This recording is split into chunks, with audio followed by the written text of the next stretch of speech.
Carta à igreja em Filadélfia.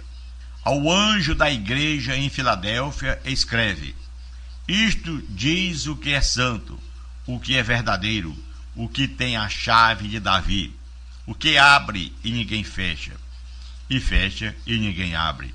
Conheço as tuas obras, eis que tenho posto diante de ti uma porta aberta que ninguém pode fechar. Que tens pouca força, entretanto guardaste a minha palavra e não negaste o meu nome.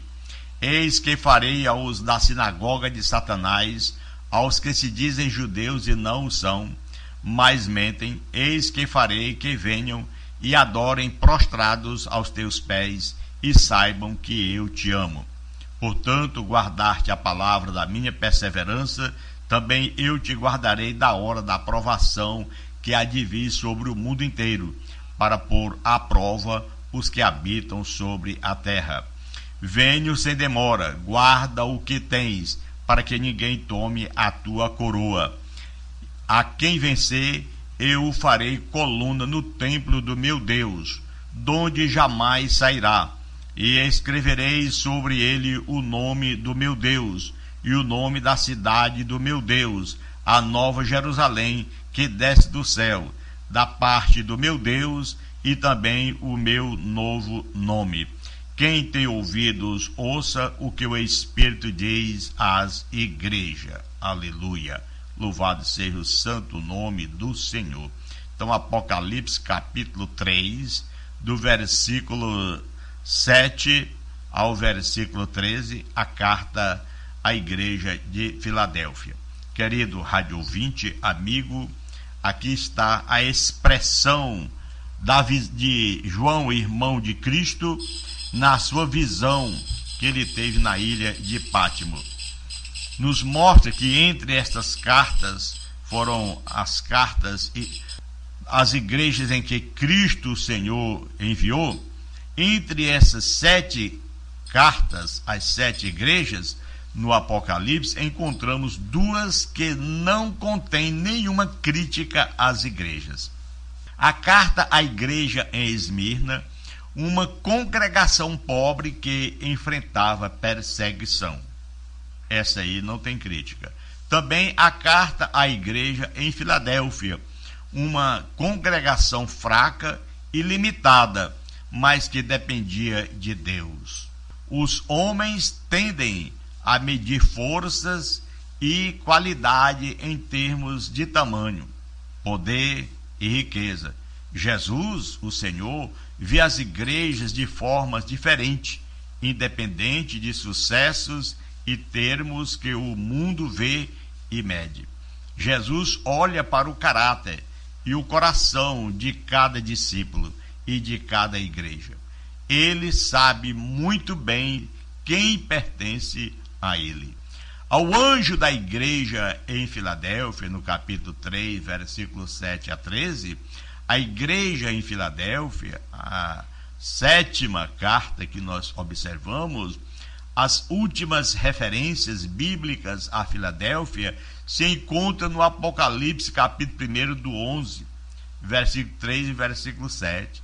A cidade de Filadélfia gozava uma localização estratégica de acesso entre os países antigos de Frígia, Lídia e Mícia.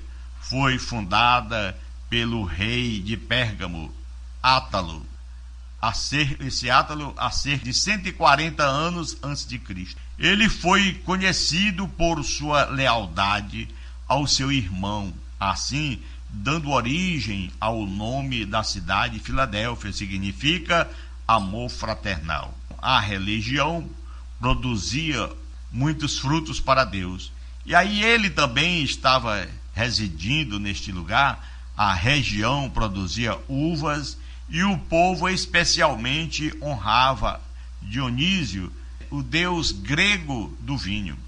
A cidade servia como base para a divulgação do helenismo às religiões de Lídia e Frígia. Foi localizada num vale no caminho entre Pérgamo e Laodiceia. Filadélfia foi destruída por um terremoto por cerca de 17 anos depois de Cristo e reconstruída pelo imperador Tibério.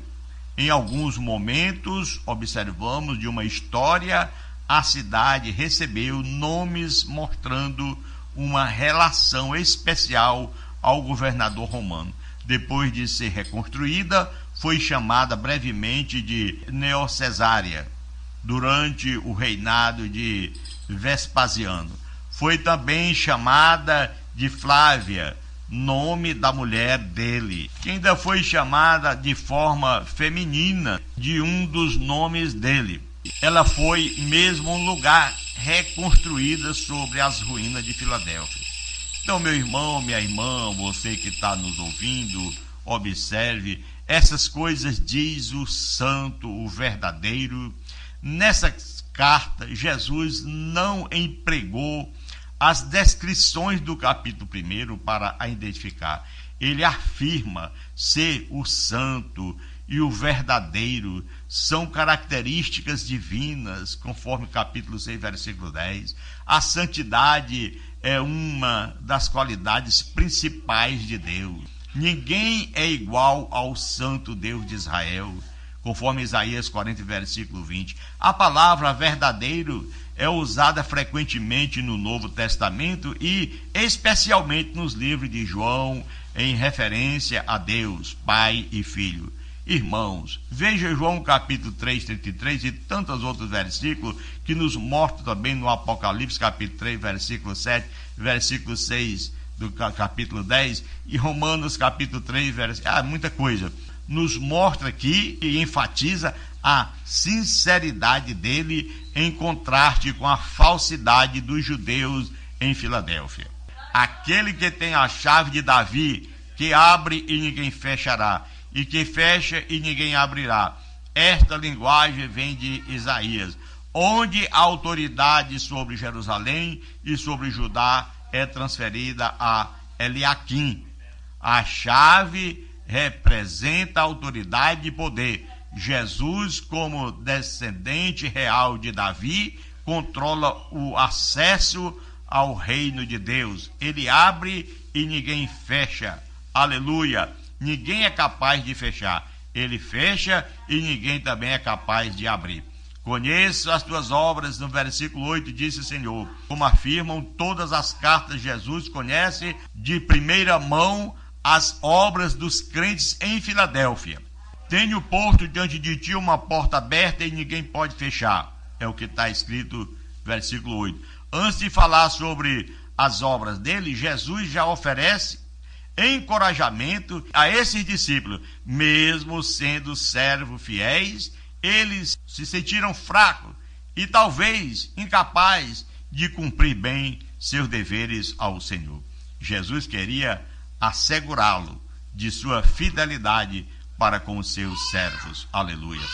Portas abertas representam acesso e oportunidade. Deus abre a porta da fé quando oferece o evangelho aos homens, conforme Atos 14, 27. Assim lhes dando acesso à comunhão com ele. Abre porta de trabalho para seus servos divulgarem a palavra, conforme 1 Coríntios 6 e 9. E assim tantos outros versículos, aqui ele nos fala especialmente de natureza das oportunidades dadas aos discípulos em Filadélfia. Garante que as portas ficariam abertas.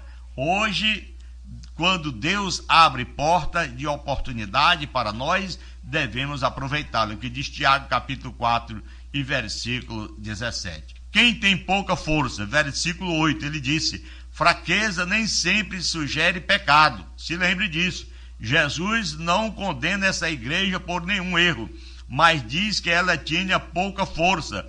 Pode ser que fossem pouco em número ou em outra maneira limitada em capacidade.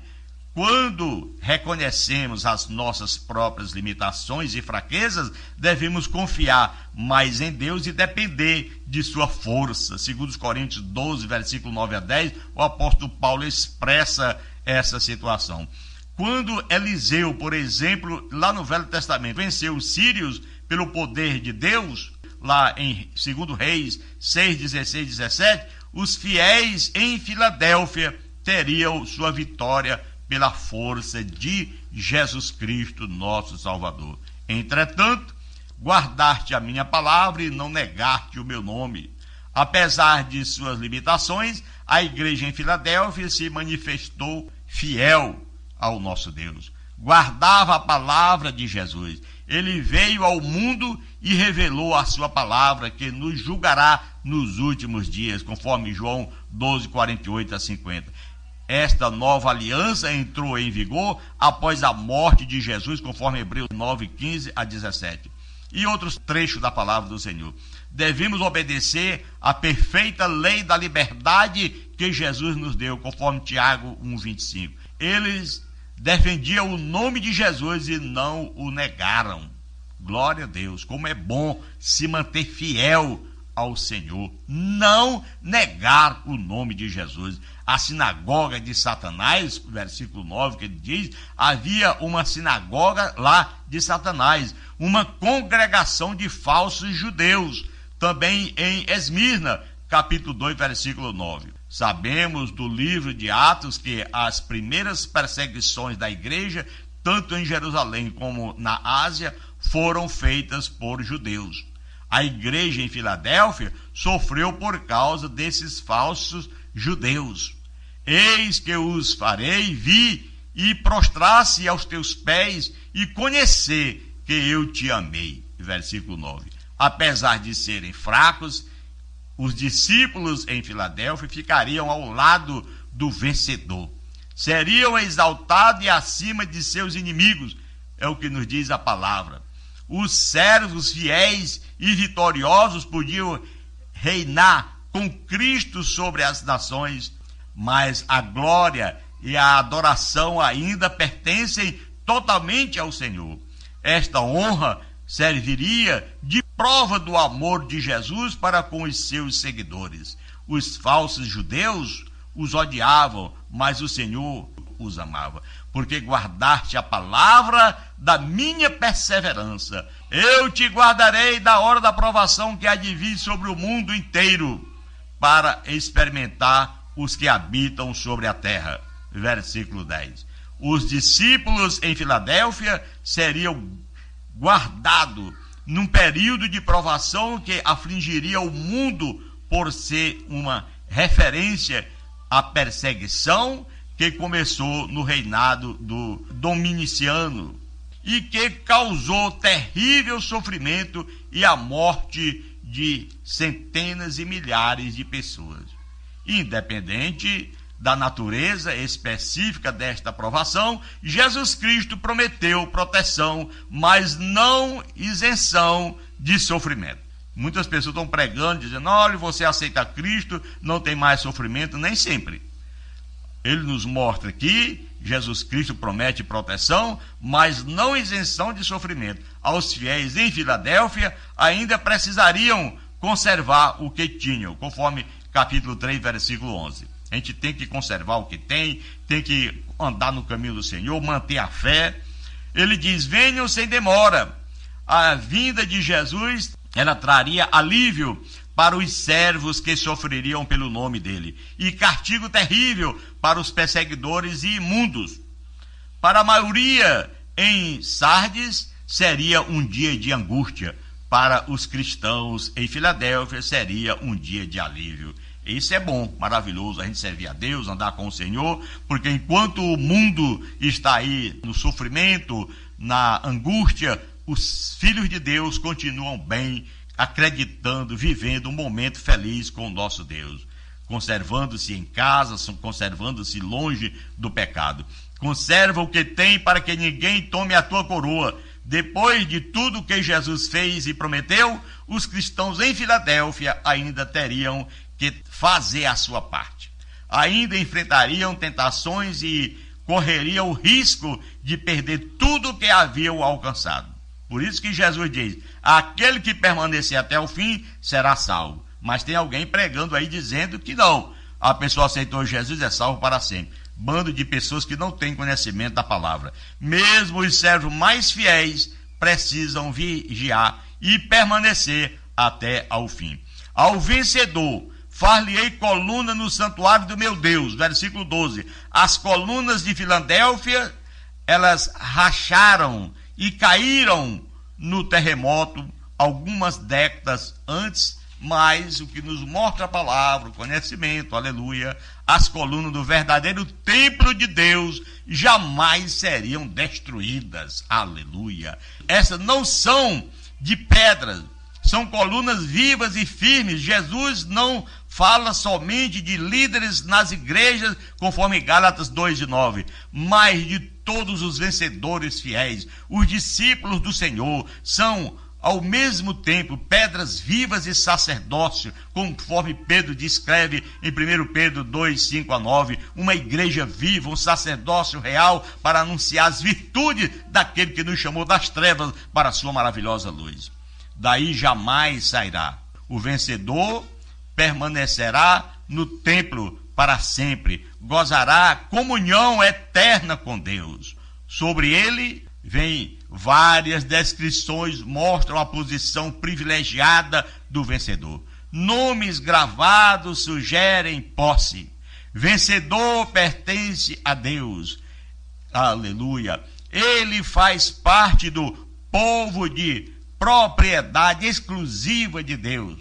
E assim, ele também pertence à cidade de Deus, a Nova Jerusalém. A Nova Jerusalém é a noiva de Cristo, conforme está escrito na palavra do Senhor. O vencedor faz parte da noiva de Cristo, que pertence somente a Cristo.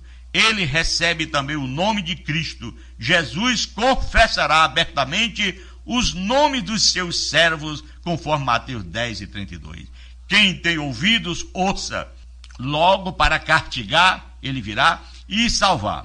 É o que está escrito lá na palavra do Senhor. É importante ouvir a sua mensagem e entrar sempre pelo que diz, pelas portas. Eis que eu estou à porta e bato. Se alguém abrir a sua porta, entrarei na sua casa, cearei com ele e ele comigo. Em outras partes, Jesus diz: eu sou a porta. Se alguém entrar por mim, entrará, sairá e achará pastagem. Então, a conclusão dessa carta de Filadélfia, nós observamos como identificar uma igreja boa. Como identificar? Seria a maior, a mais ativa, a mais conhecida, a mais rica. Certamente Jesus julga por critério diferente de nosso. Ele julga diferente, ele vê diferente. Ele pode ver uma igreja pobre ou fraca como uma congregação fiel, dedicada e perseverante. Ao invés de tentar impressionar os homens, devemos nos dedicar ao desenvolvimento do caráter que agrada a Deus. Tá bom, meu irmão? Não é uma igreja rica, não é uma igreja grande, não é impressionar ninguém, não. É uma igreja como congregação, quem sabe até pequena, mas ao invés de tentar impressionar os homens, nós devemos nos dedicar ao desenvolvimento do caráter de agradar ao Deus vivo que nos chamou das trevas para a sua maravilhosa luz. Assim é exemplo da igreja de Filadélfia, uma igreja viva, uma igreja maravilhosa, glória a Deus, que nós observamos que dentre essas cartas, no Apocalipse,